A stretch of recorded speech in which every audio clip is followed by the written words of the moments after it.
And this is our file download. We're ready to test. We just went in and we prepped our file. And this is what we got. I'm going to show you some shortcuts, keyboard shortcuts, as we go along. One of the first shortcuts, one of the things that drives me crazy when you bring in a file download like this is see everything's chopped off, right?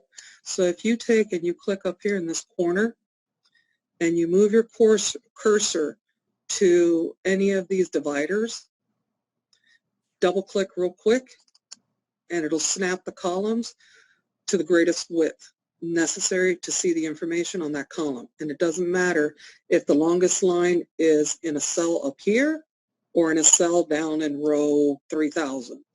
It's going to look through that entire column and accommodate the widest information. Okay, so the first thing that I'm going to do is I'm going to preserve this file. And the reason that I want to preserve this tab, I always refer to it as my master file, or my master download. So what I do is I click on the tab and I right click, and it enables me to move or copy. So I'm going to create a copy. I'm going to move it to the end, which means that I want it to appear after the student data, because that's going to be my master, right? So this one we're not going to touch. We're going to manipulate this one, and we're going to leave this one, and sometimes I will color the tab. So I'll set a red tab color on that so that I know not to go back to that tab. And the way that you color them is you hover over the tab, right click, tab color, and it'll give you colors to choose from. I am very visual, so you'll see me do a lot of things like that just because for me it's a lot easier and it keeps me organized. The next thing that I'm going to do is I'm going to rename this tab, and I'm going to call this my working file. And you can really call it whatever you want, okay? My working file. Now this is the file that I'm going to start all the manipulation on. So the first thing that I want to do is I'm going to say, okay, what do I want this file to ultimately become? Well, for the purposes of this instruction, we're going to create a roster, just a standard testing roster. So if I need a roster out of this, how do I need to organize the information first? Because I see that I'm starting with 8th grade, 7th, 8th, I'm all over the place. I also have multiple students on this sheet. See, I have student name 22222. That's for each period they're coming in and they're appearing here. So two things are going to happen. I need to first sort. So how am I going to sort? Let's think about what we want this product to end like. So the end result, I really need it to be, give me all the grade levels first. This is a K through 8 that we're working on. So I'm thinking, let's organize by grades first so that we have those groups together. Then we're going to need by name of the student, and then period, because that kind of makes sense, right? So let's form the hierarchy. You're going to create or hold, you can click on everything by clicking on this top corner, or you can press Control A. What Control A does is that it selects anything and everything that has text from the bottommost to the outwardmost cell, right? So it's checking the sheet all the way down the rows, and it's checking the sheet all the way across the columns. And the very last column that has text and the very last row that has text is being selected. So it's selecting everything for you. Control A. Once you do that, we're going to do a custom sort. You're going to come up here on the Home tab, and you're going to come all the way over, and it says A through Z. This is where sort and filters are. There's different places to find the same information, but by and large, we're usually on the Home tab. So let's just work off the Home tab because it's faster. So we're in the Home tab. We're going to come across to A, Z, and we're going to say, okay, we're going to do a custom sort. One of the very neat things that Excel enables us to do is use a hierarchy to sort. So we're going to say, okay, my data has headers, and that's important because if not, it'll sort this header into all your text. So it'll take whatever parameter. Let's say that the first parameter that we're going to use is going to be grade level. And we want it on the cell values, and we want the order to go from smallest to largest. That way we're going to get kindergarten, then we're going to get all our first, all our second, third, etc., all the way to 8th grade. But within each grade level, we also want to sort by student name. So let's do that. So let's add a separate level. Now we've got it sorted by grade, and now we're going to tell it, okay, but within the grade level, give me student name alphabetized.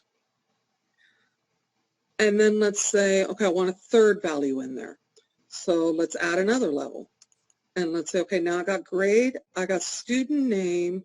How about we do period? We could do period. Or even better than period, here's something else that we can do. We can say, I changed my mind, right? And said, okay, well, I want it by grade, but you know what would be most valuable to me is I want to isolate each teacher. So let me have, instead of student name as the second one, let me have the teacher. And then give me the student name. So we have 3 values that we're sorting by. We're going to sort by grade, but then within the grade, it's going to sort by teacher, alpha, and then by teacher, it's going to give me each student for that teacher. When you click OK, your list just resorted. So let's take a look at see what this looks like.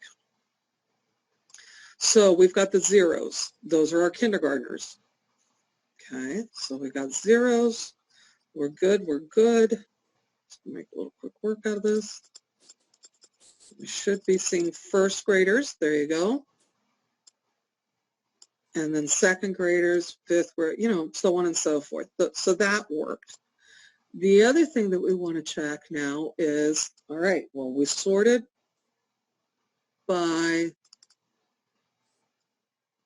grade level. Now let's look within the grade level and make sure, what I'm going to do right now is I'm going to hide some of these columns so that we can see what we're checking on, okay? So when you hide, you select across, and you can do this with either columns or rows. Select what you want. When you're selecting columns and rows, you're selecting not within your cells, but on the grid.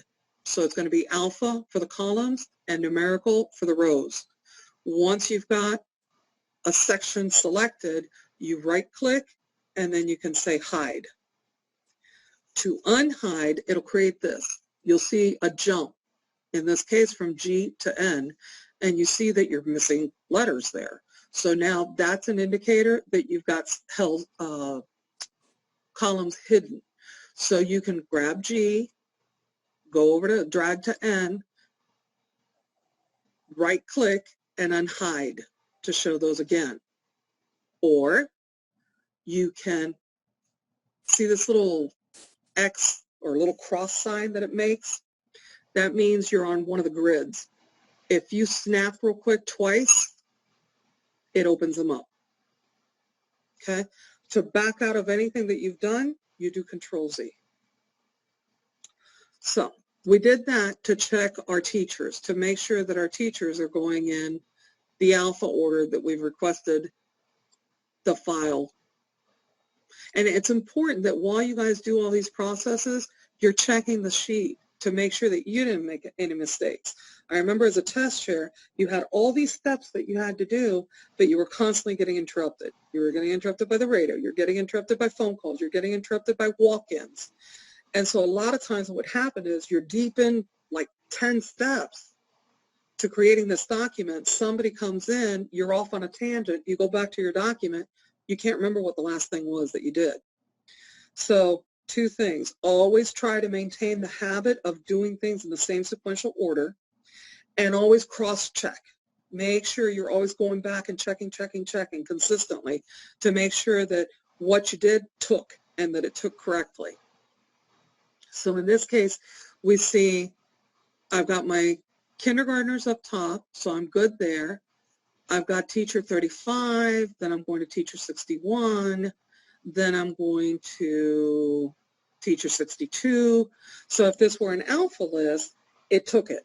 It took it correctly. You guys understand that so far? We're good? All right. Chime in if you guys get lost. All right, so now we know that the two hierarchies worked. Our third hierarchy was the student name. So if you look at the student name and you just, let's focus on this teacher, teacher 35. We have 614, 755, 761, 764. Again, the student name hierarchy worked as well. So we've accomplished what we wanted. We said organize by grade level first, then look at the teacher name and organize by teacher name, and lastly, look at the student ID and organize by, the student name and organize by student name. So all three things are done now. We now have a fluid sheet, right? It organized in the way that we want it. So we're going to open this again, show everything, and we'll say, okay, I've got it in the order that I want it, and it's easier if you try to get as much of the formatting done on your original document, because off of this working file, you're going to start creating stuff. For instance, off of this working file, the next thing that I'm going to do is I'm going to show you how to filter, copy, and paste homeroom teachers for each and every kid that's going to test. And here's how we're going to do it. So when you want to create a filter, and a filter is basically going to go look down that entire column, and you're going to be able to say, in this entire column, look up everybody that's in this particular course, or go to this column and look up for everybody that's free and reduced lunch, or go to this other column and just give me this grade level, okay? So you're going to select the row, and remember that when you select a row, you're coming over to the numerical value on the left-hand corner. You're going to click there, and you're going to go back up, always on the Home tab, across over to Sort and Filter. You're going to click down, and you're going to get this little funnel, and you're going to say Apply it. What that did was that it created this little drop-down menu, okay? When you guys click on this drop-down menu, what you're going to get, if I select the school, I get 5, 6, 7, 8. This is one school. If I had multiple schools, it would list all the schools that I have all the way down to the end of the sheet. Over here for grade level, I can click on it, and here I have from pre-K, kinder, first, second, third, fourth, all the way through 8. So if I wanted just, let's say I was working just with middle school kids right now. I'm trying to prepare for a middle school exam.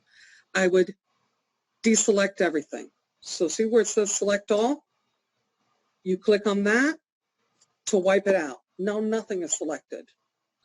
Now you can say, okay, what exactly do I want to select? Well, give me only 6th, 7th, and 8th grade, because I'm not ready, or I've already done the elementary portion, and now I've moved on to the middle school portion. Okay, click OK. Now look at my grade levels. See how the little funnel shows up? That little funnel indicates you have a filter in that column. So if you click on the filter, it tells you, okay, well, you've only selected 6th, 7th, and 8th. At this point, you can either add another grade level, or you can take away whatever you want. So if I take away 6th, now the list is only going to show me 7th and 8th. If I add in first, then I'm going to get 1st, 6th, 7th, and 8th. So you get the concept. Click OK. Once you're done with this filter, I'll show you how to back out of it in a minute. So let's say that I need passes for these kids. So I'm going to come over here and I'm going to say, okay, let me have homeroom. So this particular school, let's see,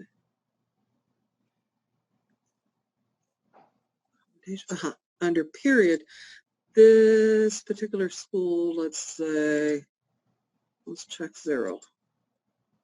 Okay. So this particular school is using 0 as their homeroom code. So students that are in that 0 period, that's their code for homeroom. So now I have, and you can confirm it here, see how they've done it? Homeroom, homeroom. And again, my list is an alpha. I got Gar, and then Bell. Ooh, now see, that's interesting. Okay, but that's fine. All right, let me show you what happens now. Okay. You're going to select this because that's it. That's all the filtering you want. That's your list. You're ready to move on. You're going to go Control A. Oops.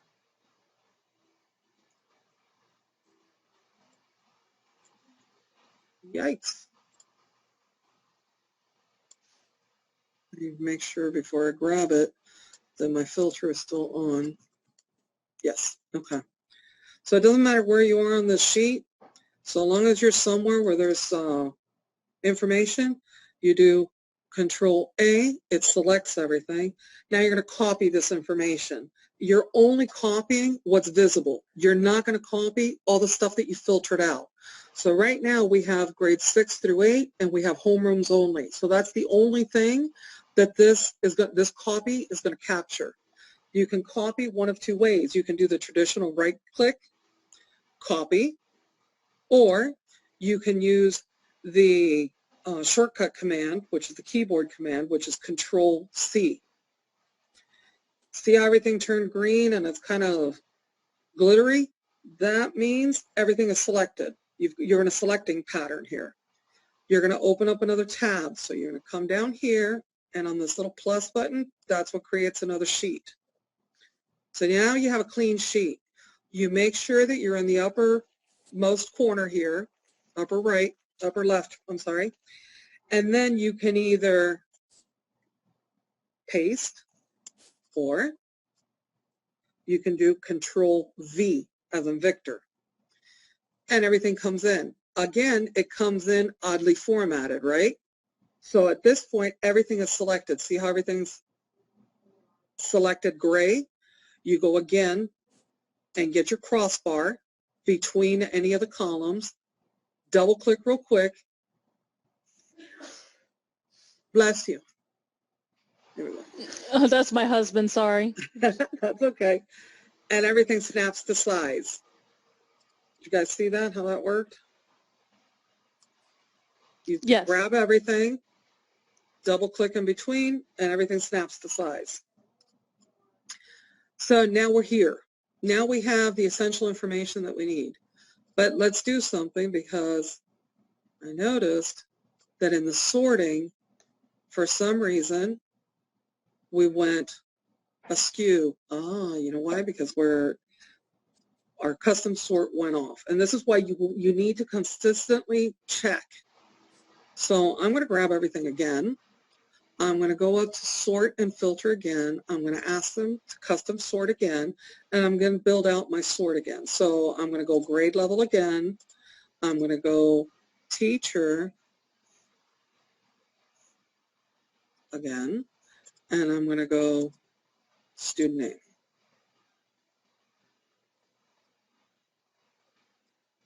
You know what's wrong?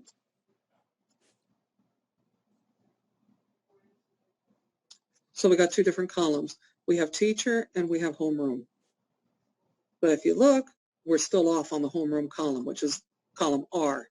And that's because I keep sending it to N, column N, which is teacher. Does that make sense? So we're going to sort one more time. Now that we found our error, we're going to say custom sort, and see where it says teacher? I'm going to change that to HR, which is our homeroom. Okay. There we go. See how it all snapped into? Okay. These are little mistakes that are very common, and they happen because we are human at the end of the day. I'm going to check here. This should be 7th. Yes. And so that's the break between 6th and 7th grade. That's why it starts the alpha order all over again. Because remember that our primary sort is grade. So it's going to sort by grade, it's going to sort by teacher, and then it's going to sort, or in this case by homeroom, and then it's going to sort by student name. When that grade changes, it starts the process all over again because that is our primary sort. All right, so now I've got this. So now the next thing that I need to do to continue developing my my roster is I'm going to open up a column. And I'm going to open it up over here. I'm going to say insert a column here. And the reason that I'm putting it there and I'm being strategic in it is because this is going to be, I'm going to say this, I want to know what types of students I have. So I'm going to put a filter here on again. And here's another use of a filter. If I place a filter here and I say, okay, I need to identify all of my ESOL population because in testing, we need to know who needs accommodations. So I'm going to come over here to ESOL level. And I'm going to say, give me only levels 1, 2, 3, and 4. So these are the only kids in my population that are ESOL. So I'm going to write here, I'm going to tag them, and I'm going to go, okay, these students are ESOL. Once you put that value in once, you can actually hover on that cell in the lower right-hand corner. It'll turn into that little cross. You can click on that and pull down. If there is nothing, and this is really important to understand, if there is nothing between this cell and your end cell, and in this case there isn't because this is the first thing that we're coding in this column, you can get that X again and double click real quick and it'll just auto run. This is great when you've got 1,000+ rows or hundreds of rows. Rather than sit there and drag for the 200-300 rows, you just populate your first cell, double click, and it takes it down. Word of caution, when you're in a filtered situation, you've got your information filtered. You cannot do this, and I'm going to show you why. Let's switch over. Let's release the filter here. And again, to release the filter, you're going to go back and select all. So before we were like that, we're going to select all. Click OK. Filter goes away. Then I'm going to come here to ESE exceptionality. Let's look at the exceptionalities. We don't want gifted, and we don't want blanks. But we want everybody else because everybody else is our ESE population. We're going to click OK. The little funnel is going to come up. All of a sudden, I lost my ESOL kids. But am I sure I lost my ESOL kids? Once in a while, you have a kid that is both ESOL and SPED, right? So if this were a dramatically long list, which this one is not, but if this were a long list that you didn't want to scroll through and see if you had an ESE student, let's say that one of these last ones we had tagged as ESOL.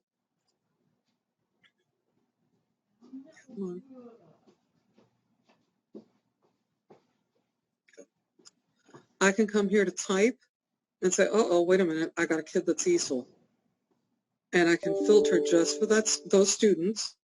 And then I can go in and I can say, okay, well, this one, we're going to create a new tag for this student or group of students. And we're going to say ESOL/ESE. ESOL/ESE. Where's this one?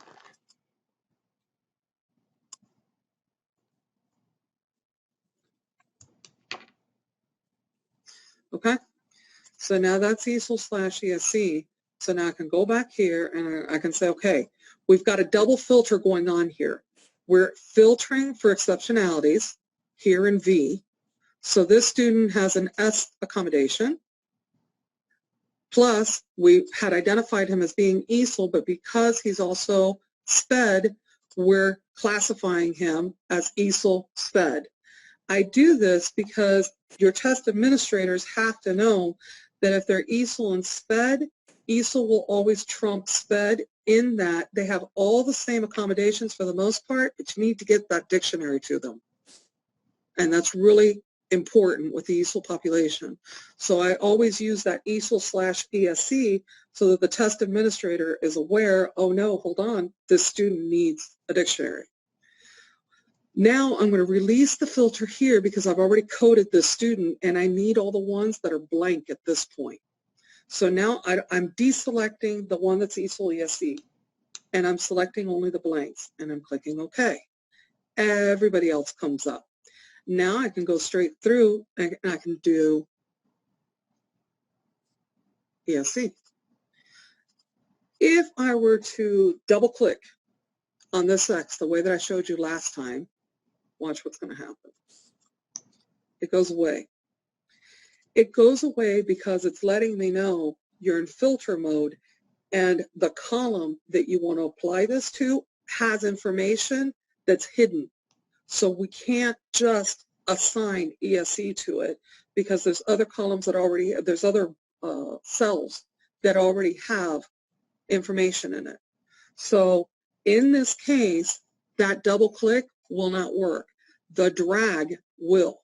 So you click here and you drag down, and if it breaks up, you're okay. Click on the last one and finish the process. So now you have, let's release this, clear, okay. Now you have both ESC. You can either clear filter from ESC or you can select everybody.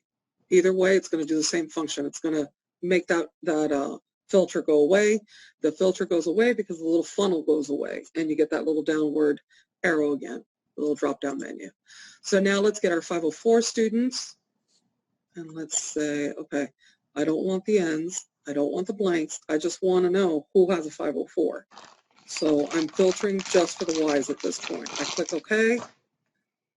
Now look what's happening. I've got ESOL there and I don't have anything else. But if I come here, if this was a really long list, it would show me if I have other kids. So this one, I am now going to update to ESOL 504 because now I have to be mindful of going in and checking that 504 and see if that student is a one-to-one or what the deal is with them. Okay, so now I've done that one. So I'm going to remove him from my filter because I just want the blanks. Who doesn't have an assignment yet? So go here, and now I have double filters. It's showing me who's a section 504 and who does not have an assignment yet. So now these guys I'm going to label 504.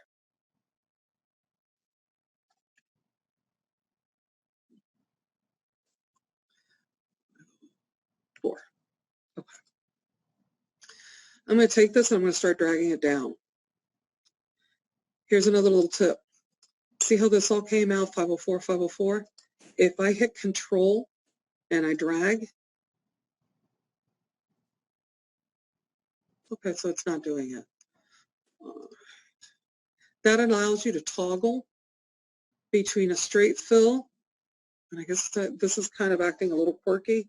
I don't know if it's because we're on Zoom or what, but it's not letting me scroll.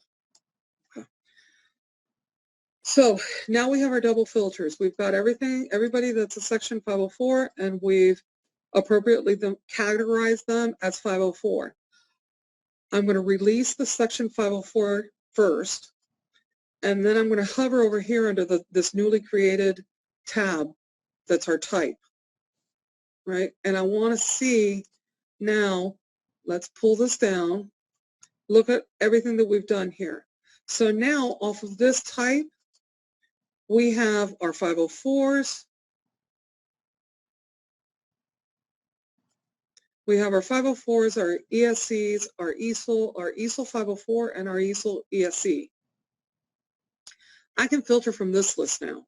So now I can say, okay, I don't want any of these. I want whoever still isn't tagged. Because the ones that aren't still tagged, those are going to be my standard. Some schools will put this as Gen Pop or as regulars. I've always used standard because it makes sense to me.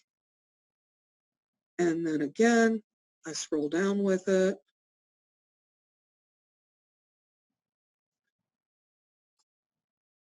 And now I'm complete. Now every single student has had a type assigned. So now I have the list organized by grade level, by homeroom teacher, by the type of student they are.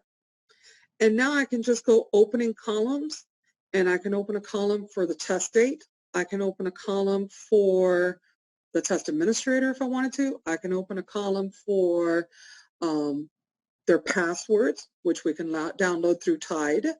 I can open, and the reason that I would download this information isn't necessarily for the roster, but you're always thinking ahead. What else can I create from this file? Well, if I put in the passwords, now I have the database for a mail merge to create passes for them, or not passes, the student authorization tickets. See? So you're always thinking ahead, and if you get stuck, it doesn't matter. So at this point, I see that I have a problem in that my standard, my 504s, my ESOLs, everybody's commingled. So I'm going to say, okay, wait, I'm going to sort again. And this is the beauty of this. You can sort, you can change this as many times as you want. So I'm going to go Control A again, select everything.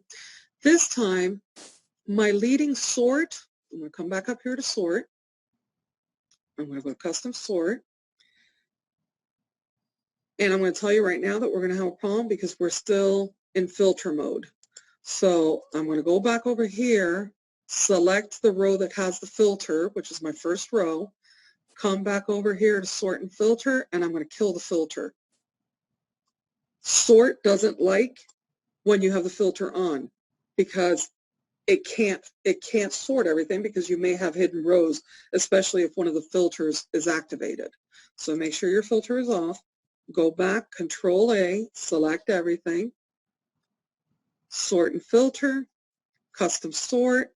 It remembers how I had sorted, and I'm going to say add a level.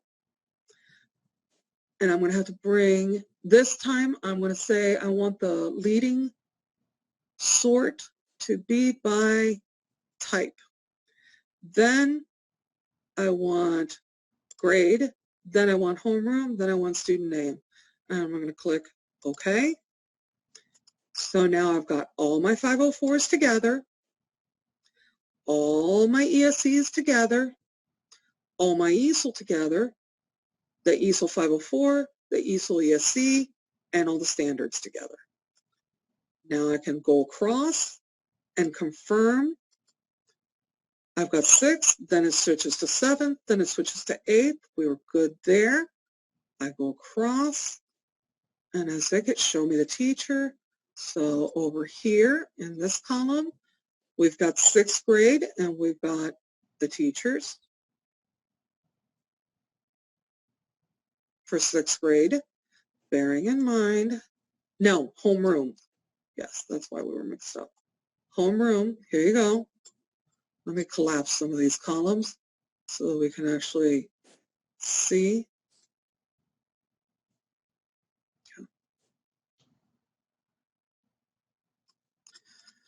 Okay. So here we go. We have 6th grade through here, and all the respective homeroom classes are in order, as are the student names. 188, 608, 250. Because they're going in order by homeroom teacher. So GAR, 6th grade GAR, has 2 students, 188 first and then 608. So that would be alpha. Let's look at MOG here.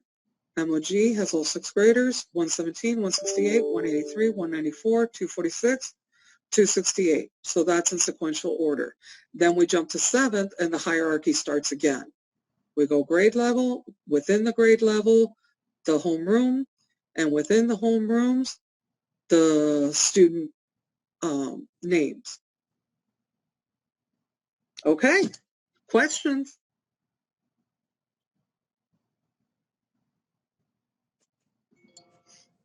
No questions? Because that's pretty much it. That's filter, copy, paste, sort.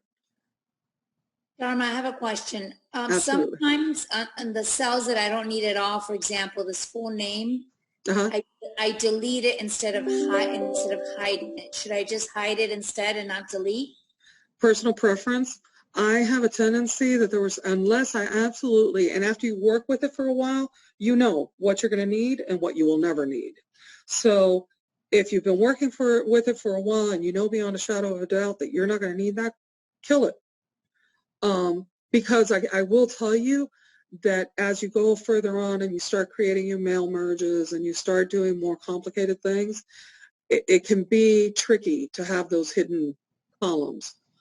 So that's a matter of, how comfortable you are with it.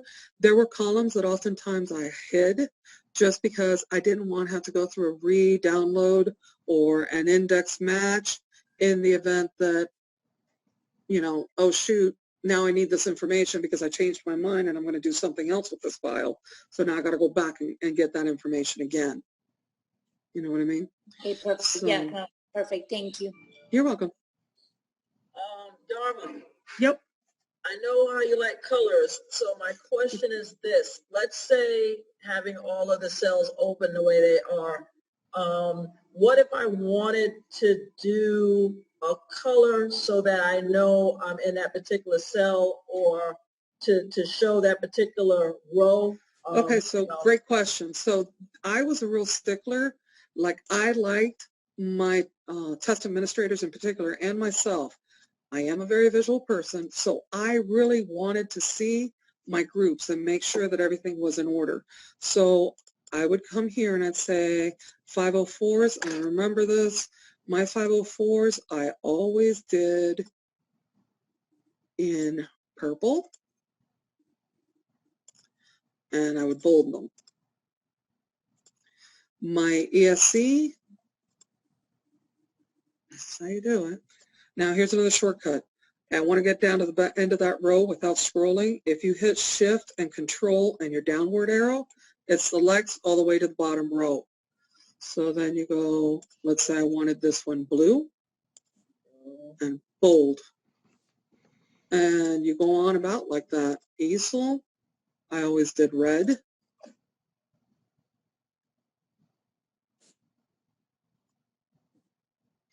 So when you release your filters and you're assigning rooms, this is also really helpful because now you know where the break is, okay, from type to type.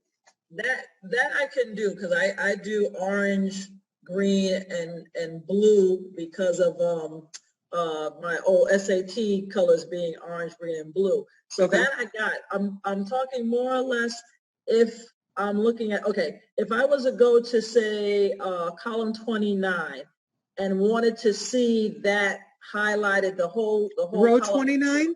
Yeah, let's say row 29, and if I had my cursor on there, how can I have it so the cells Okay. actually show So on the column? You know see what the I'm little saying? bucket up here with the paint? The little paint Okay, bucket? wait. Hold on. Oh yeah, gotcha. Up top. Okay. Okay. So I would click on the row to select it. Okay. Remember, when you're selecting a row, you're going by the numbers. When you're selecting a column, you're going by the letters. Uh-huh. And then you click up here, you select the color you want. Right. That's it. Okay, but if I was to move my cursor in those rows, that green would stay right there. You know what I'm saying? If I wanted to add a row above it, okay, then it right. stays with that row. Okay, Go ahead. I was more or less trying to figure out, I guess with having all the numbers in an Excel document, I was Googling something that said you can have the cell be identified by a color. So when you move your cursor, that color will follow your cursor. Am I saying that right? Yeah, I know exactly what you're talking about. Okay. I'll get you that information. Okay, because I know how to do the highlighting and the colors that way and filling it up. I want to know how to just move the cursor. And when you're moving so that you have a visual of where thank you. What cell you have lit up. Yes. That's in settings somewhere. I'll find it for you and I'll let you know. Okay, perfect. That's my question. Yep. That took a minute. Yes. Because, okay. you have I'll send it out to the group. Perfect. Yes. Okay. That helps. Here, highlight. And okay. Active cell is what you want. Right. Now, maybe anal retentive question. When I save stuff in Excel, I always save it as the 97 to 2003. I don't know if I was taught that way or somebody mentioned it, but I always tend to change it from just Excel to the save as option of, I think it might say Excel CSV? Yeah, I think it says like 97. When you go to save as, Oh, the older version. Right, older right. version. Okay. That's just a habit that I have because some It's people just a habit. can't open. Okay, gotcha. It'll work all the same. I haven't Okay. run into a file yet that I can't open, so Gotcha. you should be fine. Any other questions? Does it really matter which one you use to save? No, I haven't found a big difference with the basic function. Where it gets dicey is when you start using macros. When you start using some VBA, the more sophisticated functionality, the developer tab, that's where things can get unstable for you. And that's where there's features that are supported by the later version that are not supported by the older version. So which one would be the one you recommend? The 97 to 2003 or the one that just says plain? The one that just says workbook. Okay, because that's the one Yeah. I use. Yeah, that's the one that's going to give you all the bells and whistles and Okay. allow anybody to pick up that file Right. and, you know, manipulate it. Okay. Perfect. Okay, got another question. Okay. Okay, so you have right now you have 3 sheets that are open. Mm-hmm. If I was going to email, and I think I did it today earlier, if I was going to email to you this particular document for sheet number 2, I would click on sheet number 2, and then if I saved as and emailed it to you, you would only see sheet number 2, or you see all of it. I forget. If you save the file and send it as an email, they're seeing everything. I think what you want to do is you want to come here and you want to say move or copy, and you want to move selected sheets to new book. Okay. Okay. And then you're going to move it to a new book. Okay. And what's going to happen is it went away to the new book. Oh. Wait a minute, because I got a lot of stuff open here. Let's see. Well, over copy. Okay, so come over here. New book.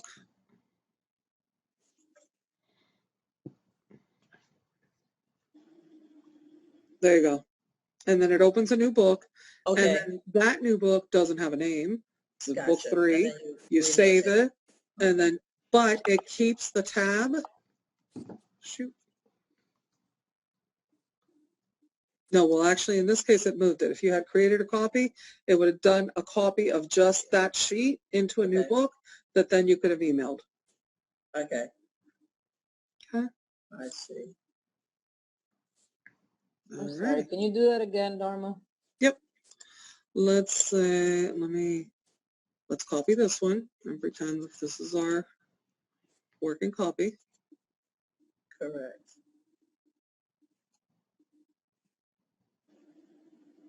Okay. Working file.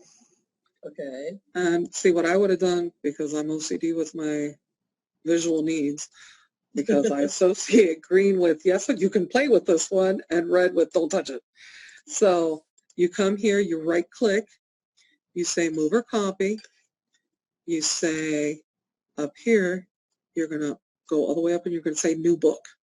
So you're going to move the selected sheets to a new book. I don't think you have the capacity to create a copy. Let's see. Move the selected sheet to a new book and copy it. Yeah, okay. So here it is. Now you're in a new book, your book 4. Now let's see if it preserved, and it did preserve it over here. So here's your original file with your working file, but you wanted to take just this sheet and send it to your counselors. So you did a copy of it, it opened a new book, you saved that book, now they can only see that one sheet that pertains to them, and so you emailed that one sheet. Okay? Or if none of you are using OneNote, the OneDrive that we have, not OneNote, OneDrive that we have, which is that Office 365, it's pretty fabulous. And that would take away the need to email, because then you put it there, you come up here to share, and I'm going to share it through my OneDrive, and I give it, let's say I'm just going to leave it as the name that I have on there. It's going to look up everybody in Dade schools. I'm going to select who I want this to go to, and I send it to them. And now they're not getting necessarily an email copy. Now they're getting access to. So I come here and it says send the link. Or who am I sending the link to? People in Miami-Dade County Public Schools with the link can view. And I'm going to say only specific people, and I'm not going to give them editing. And I'm not going to let them download. So I'm going to block the download. And I'm going to say apply. And then I'm going to put their name here.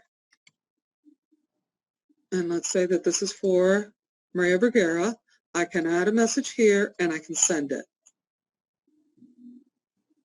And now this is also a great way of allowing teachers or your school in its entirety see who's scheduled for what.